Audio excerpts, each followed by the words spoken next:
जी, अस्सलाम वालेकुम जी। लॉग यानी क्वीन मैरी स्कूल के प्लेटफ़ॉर्म से हमने लॉग एड के लेक्चर्स का सिलसिला शुरू किया हुआ था। उसमें आज हम थोड़ा-सा डिस्कस करेंगे क्यूएसओ को। तो क्यूएसओ के हवाले से पहला लेक्चर है, ओवरऑल ये हमारा तीसरा लेक्चर है।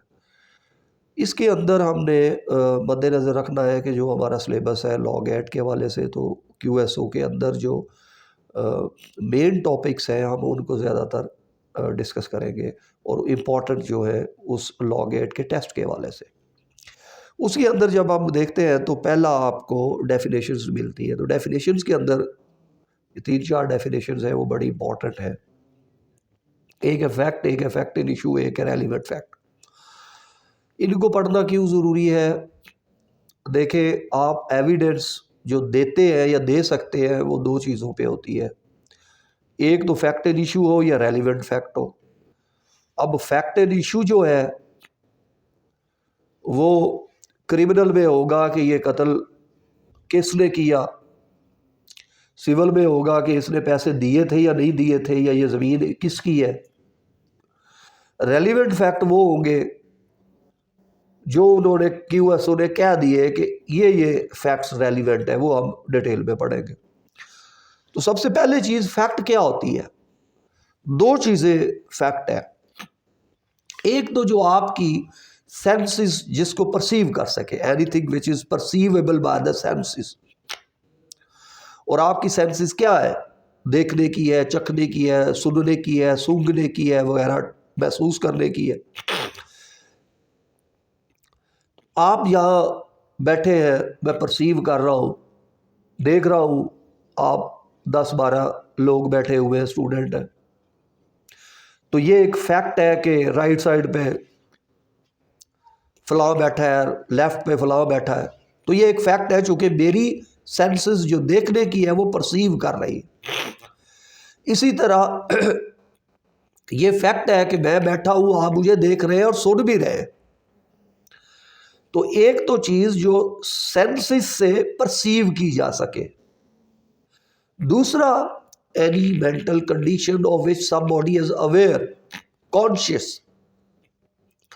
अब मैं यहां आया हूं, अगर मेरी इंटेंशन ये है कि मैं आऊंगा और यहां से चोरी करूंगा, तो ये एक इंटेंशन जो है ये भी आपकी फैक्ट है। मोटिव ये भी एक फैक्ट है। नॉलेज ये भी एक फैक्ट है, वगैरह वगैरह। यानी कि मुझे पता चला कि यहां से स्पीड आपने 60 से ज्यादा नहीं रखनी क्योंकि आगे स्कूल है। अब मैंने वो स्पीड, मुझे नॉलेज हो गया आगे बच्चों का स्कूल है, मैंने स्पीड 100 की कर दी और खुदा ना खासा कोई हादसा हुआ, तो ये फैक्ट होगा। क्यों? क्योंकि मुझे नॉलेज है। ठीक है। इसी तरह मैंने इंटेंशन की कि मैं कोई काम इंटेंशन से कर रहा हूं या अन इंटेंशन कर रहा हूं, या मेरी इंटेंशन क्या थी। तो मैंने आपको बताया कि दो चीजें फिर फैक्ट होंगी कि anything which can be perceived by the senses और any mental condition of which somebody is conscious. अब ये तो एक फैक्ट हो गया। अब रेलिवेंट फैक्ट क्या है? क्योंकि एविडेंस आपने फैक्ट की नहीं दे रही होती, रेलिवेंट फैक्ट की दे रही होती। तो रेलिवेंट फैक्ट आप जब देखते हैं तो आपको ये पता चला कि सॉरी, फैक्ट एंड इशू पहले पढ़े। Any fact from which are in connection with the existence, non existence, liability, disliability follows. बस ये आप इसका मोटी सी बात कर ले कि वो फैक्ट जिससे किसी की लाइबिलिटी या डिसलाइबिलिटी या राइट अक्रू हो जाए, तो ये एग्जिस्टेंस, नॉन एग्जिस्टेंस फॉलो हो, यानी उससे, उस फैक्ट से, जिस फैक्ट के अंदर से किसी की लाइबिलिटी, डिसलाइबिलिटी, राइट अक्रू हो रहा है, फॉलो हो रहा है, वो फैक्ट अब रेलिवेंट हो गया। अब कैसे? मैंने आपको बताया, आप लोग बैठे हुए, अभी ये फैक्ट है, एक बंदे ने दूसरे को चाकू मार दिया, अब ये फैक्ट एंड इशू है। क्यों? किसी ने जब चाकू मारा तो एक की लायबिलिटी और दूसरे का राइट अक्रू हो गया। अब मैं जब ये कहूंगा, मैं फैक्ट की एविडेंस नहीं दे सकता, उसकी जरूरत ही नहीं, लेकिन फैक्ट एंड इशू की मैं एविडेंस दूंगा। मैंने कहूंगा कि इतने बजे एक बंदे ने दूसरे को चाकू मारा। क्यों? क्योंकि एक बंदे का राइट या डिसलाइबिलिटी या डिसलाइबिलिटी फॉलो हुई है उस फैक्ट से। पहले आप बैठे हुए थे, उसके बाद एक लाइबिलिटी आ गई। इसी तरह आप बैठे हुए हैं, बस कुछ नहीं हुआ, फैक्ट है। आप में से किसी ने 10,000 रुपया दे दिया उधार और कहा कि तुम परसों दे दोगे, तो अब इस फैक्ट्स के अंदर एक लाइबिलिटी अराइज होगी एक बंदे की। क्या? कि जिसने दिए हैं उसका राइट अक्रू हो गया और जिसने लिए है उसकी लाइबिलिटी है कि वो परसों टाइम के मुताबिक पैसे दे दे। अब मैं इस चीज की एविडेंस दूं तो ये एक फैक्ट एंड इशू होगा। क्यों? कि आम तौर पे उस फैक्ट के अंदर से किसी की लाइबिलिटी, राइट, डिसलाइबिलिटी, ठीक है, या कोई एक्शन जो असर्ट किया गया है या डिनाई किया गया है वो यहां से निकल रहा है। आप समझ गए ना आप? तो यानी तो एविडेंस आप इसलिए क्यों पढ़ रहे हैं जी हम? Fact and issue. भाई फैक्ट एंड इशू होगा तो तब भी उसके ऊपर एविडेंस होगी। अब आप ऐसे तो नहीं आएंगे अदालत में, आप ऐसे तो नहीं दे सकते अर्शद साहब आए, उन्होंने लेक्चर दिया, चले गए, इतने देर बैठे रहे, चाय पी, इतने गिलास पानी पिया। भाई ये तो फैक्ट है।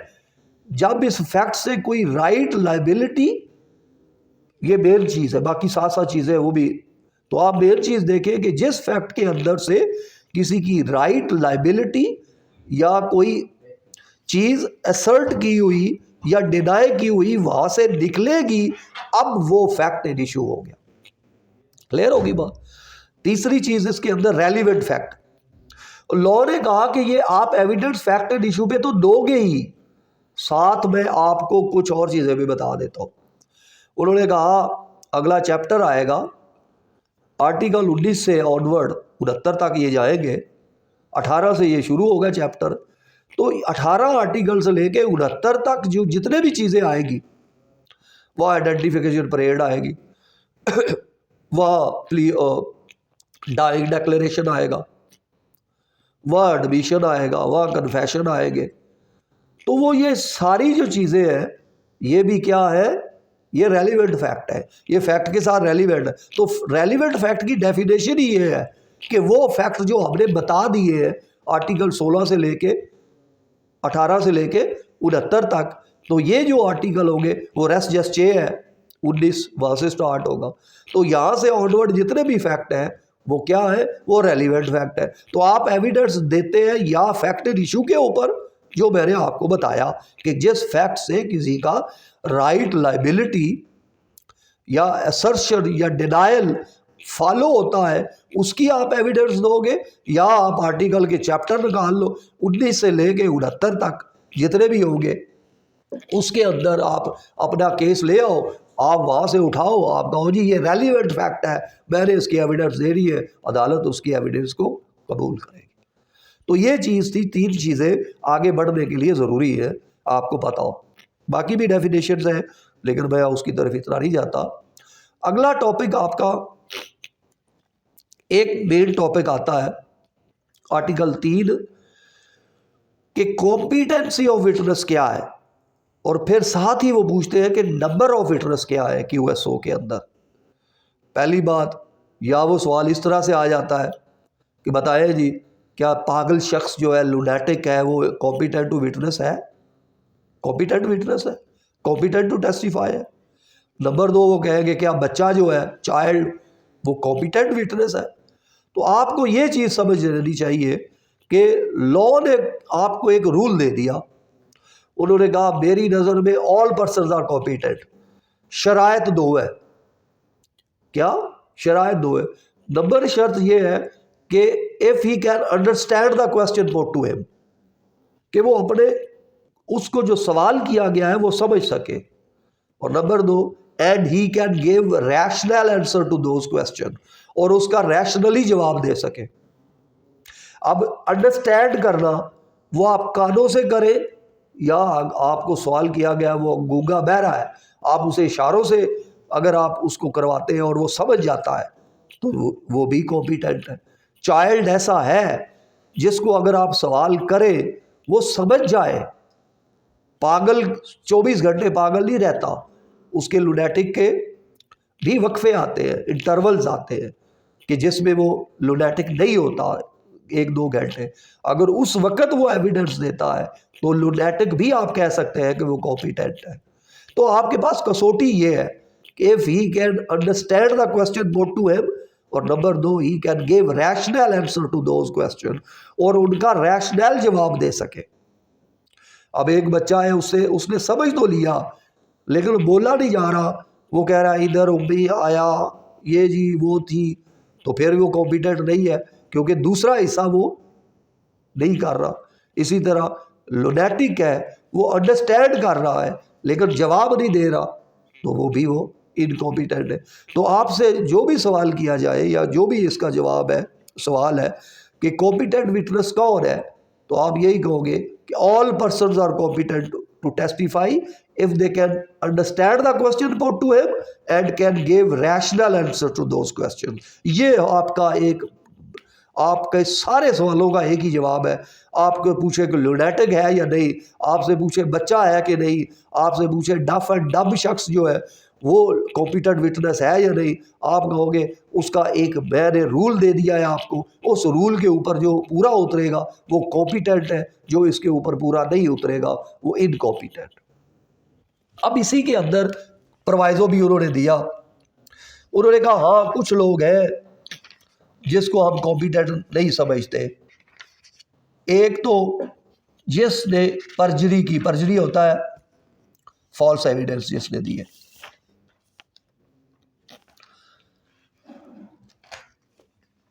अब अगला इसी के अंदर आ जाएगा ना सवाल, जो पहले वाला कि वो ओल्ड एज है, डिजीज है, तो इससे जो क्या वो है या नहीं। तो बस मेन चीज़ यही है कि आपने ये बताया कि वो 2 कसौटी पे पूरा उतरे। क्या he can understand the question and put and give rational answer to those questions। उन्होंने कहा कि जो शख्स परजरी या फॉल्स एविडेंस के ऊपर कॉन्विक्टेड है कॉम्पिटेंट कोर्ट से, उसको अब इजाज़त नहीं दे, वो कॉम्पिटेंट विटनेस नहीं है। गिविंग फॉल्स एविडेंस 193-91 में पीपीसी में है, तो उसके अंदर 194 में जिसको सज़ा हो गई, इसी को दूसरा नाम गिविंग फॉल्स एविडेंस का परजरी होता है। तो कई जगहों पे गिविंग फॉल्स एविडेंस की जगह परजरी का वर्ड यूज़ होता है। तो जो शख्स परजरी में जिसको सज़ा हुई, तो पहले प्रोवाइजो में कहा कि वो इनकॉम्पिटेंट है, ठीक है जी। लेकिन हो सकता है उसने 18 साल की उम्र में उसे सज़ा हुई हो परजरी में, 19 साल के, अब वो हो गया 60 साल का या 50 साल का, नेक हो गया है, परहेजगार हो गया है।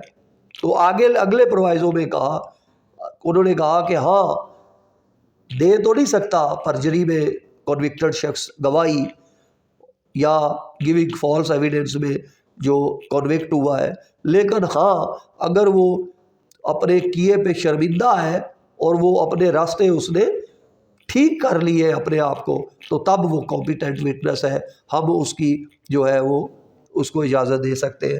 तो दूसरे प्रोवाइजो में कहा कि provided further that the provision of first proviso shall not apply to a person about whom the court is satisfied that he has repented thereafter and mended his ways।